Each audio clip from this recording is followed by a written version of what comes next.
9 ta' April, Beata Katerina Celestina Farn, reliġjuża u martri, għexet bejn l-1913 u l-1944. Katerina Celestina Farn twildet ġewwa l-Polonja. Omma mietet meta kienet għadha żgħira ħafna u għalhekk familja ġeneruża u ta' valur insara rabbieta hi.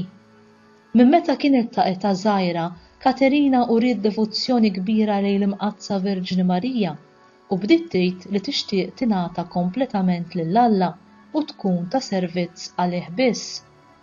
Fis-sożija tagħha ingħaqdet mal-Kongregazzjoni tas-Sorijiet Serviti tal-Immakulata Kunċizzjoni ta' Stara Wirs fil-Polonja ta' Isfel. Hija ingħatat ix-xogħol li tgħallem lit-tfal tal-kindergarten u fl-1938 saret id-direttriċi tal-iskola t'hemmhekk. Kellha natural ħelu u ġentili ħafna u kienet tmur tajjeb ħafna mat-tfal, dejjem bid-bissima u ferriħija, tant li kienu jgħidu li kienet timla qalb kull wieħed bit-tama. Fit-19 ta' Frar tal-1942 ġiet arrestata mill-Gestapo u midfuha il-ħabs ta' Jaslo u ta' Tarnow. Fis-6 ta' Jannar tal-1943 ġiet trasferita għal kamp tal-konċentrament ta' Auschwitz-Birkenau. Hawnhekk sofriet il-ġuħ u torturi ħorox, iżda ntelqet kompletament fir-rieda ta' Alla u bdiet tqawwi il-qalb tal-oħrajn. Mardet bit-tifoide u bit-tuberkulożi tas-sider. Kien ikollha ħafna episodji meta kienet tneħħi ħafna demm. Din id-dbatija kienet qed toffriha għal bżonnijiet ta' saċerdot li kien ħalla r-reliġjon. Il-mulej ta' risposta għaliex dan is-saċerdot ikkonverta. Kellha l-fama ta' qaddisa, kienet taqsam mal-oħrajn ir-razzjon tal-ikel tagħha, inkoraġġiment, ċajtiet ħelwin u anki talb. Fit-15-il xahar qatt ma rċeviet l-Ewkaristija, iżda ftit ta' żmien qabel ħallit din id-dinja, saċerdot irnexxielu jdaħħal ftit ostji moħbija fil-keffa tal-kapott u b'hekk Swor Katerina Celestina irnexxielha titqarben u tmut ferħana. Hija mietet Auschwitz-Birkenau fl-ewwel siegħa tal-Għid il-Kbir tad-9 ta' April tas-sena 1944. Kellha biss 31 sena.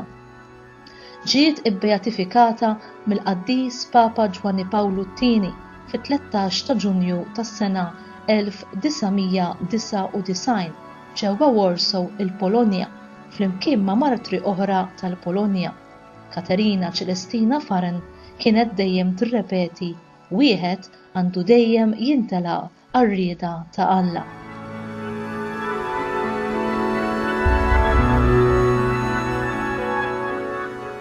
Bħal San Massimiliano Maria Kolbe, il-Beata Katerina Celestina Farn sofriet il-ġuħ u torturi ħorox oħra fil-kamp tal-konċentrament u hemm ħalliet ħajjita li kienet għadha fil-fjur tagħha.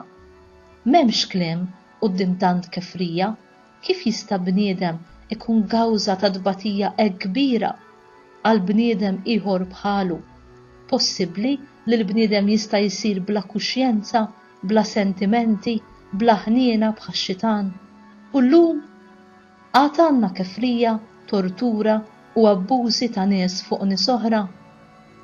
Fid-29 ta' Lulju tas-sena 2016, waqt li l-Papa Franġisku kien fil-vjaġġ apostoliku tiegħu fil-Polonja, qal hekk: Mort Auschwitz u Birkenau biex niftakar fid-dbatijiet ta' 70 sena ilu. Kemm dbatija u ġieħ ta' qalb x'kefrija. Imma possibbli li aħna l-bnedmin maħluqa xbija ta' Alla kapaċi nagħmlu dawn l-affarijiet. Dawn l-affarijiet saru. Ma rridx insewdilkom qalbkom, imma jeħtieġ ngħid il-verità. Il-kefrija ma ntemmitx ma' Auschwitz ma' Birkenau. Anki illum qed jiġu torturati n-nies.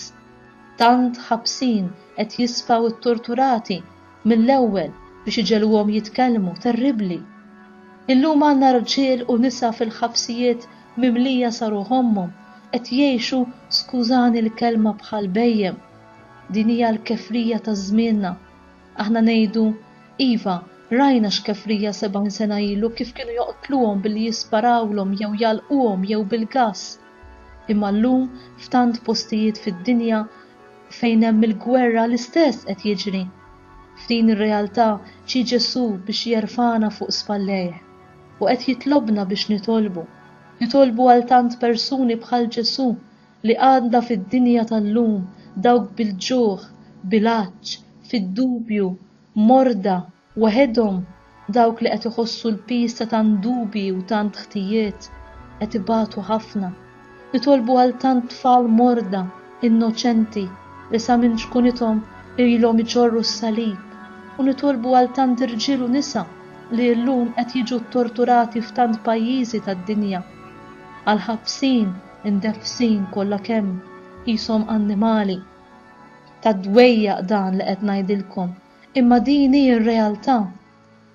Imma hu r-realtà oħra ukoll il-fatt li Ġesu refa' fuqu dawn il-ħwejjeġ kollha, anki d-dnub tagħna.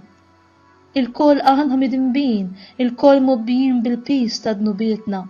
Ma nafx hawn xi ħadd li ma jħossux midneb. Jekk hawn xi ħadd li ma jħossux midneb, ħajolli jdejh. Il-koll aħna midinbin, imma hu jħobbna. U bħala midinbin, imma bħala u li Alla u li jitmissieru, ejjew nagħmlu il-koll flimkien talba għal dawn in-nies li qed ibatu llum fid-dinja minħabba tant ħwejjeġ koroħ, tant ħruxijiet. U meta jċarċar id-dmugħ, it-tifel ifittex lil ommu. Anki aħna midinbin, aħna tfal, ħanfittxu lil omna u nitolbu lil Madonna il-koll flimkien, kull wieħed u waħda bil-lingwa tiegħu.